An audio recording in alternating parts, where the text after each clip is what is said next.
Left for Dead, written by Morton Middleditch, narrated by John Delino Ziegler, Jr. Prologue. Eddie lay there.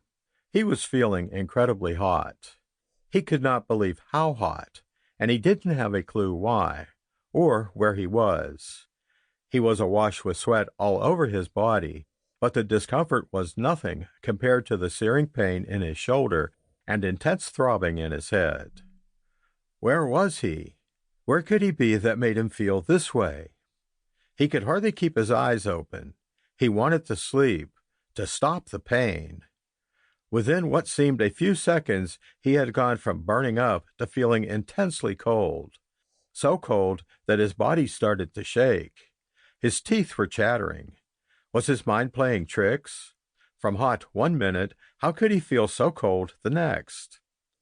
"What the hell is happening to me?" he croaked to anybody that might hear. There was nobody. He tried to move his head to look at his surroundings, but the blinding pain stopped him. Was he dreaming this, or was it really happening? He opened his eyes as the pain subsided for the briefest of moments, and was looking at the sky through a canopy of trees. Where he was, he had no idea.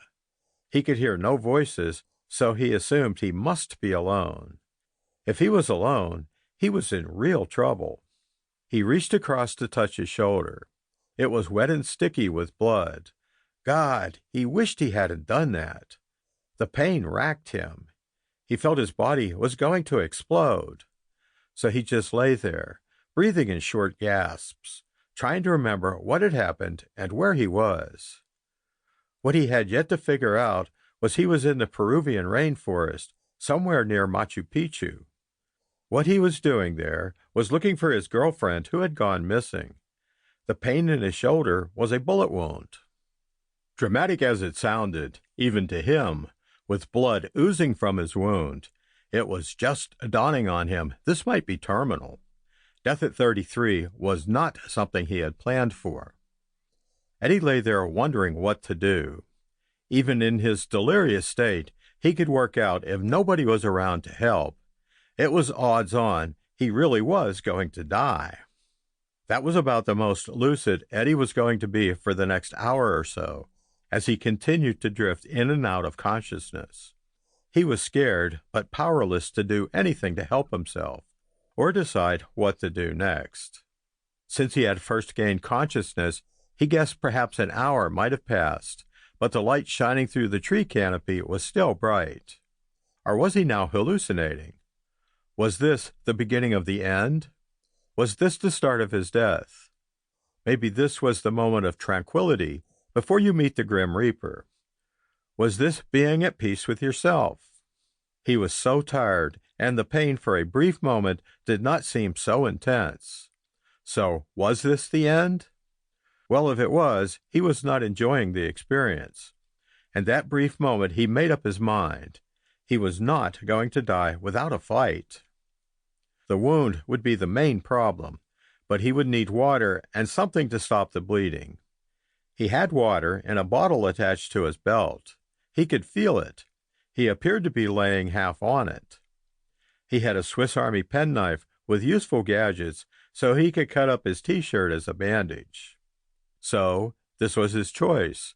Do nothing and die, or make the supreme effort to sit up and see what he could do to get himself sorted out.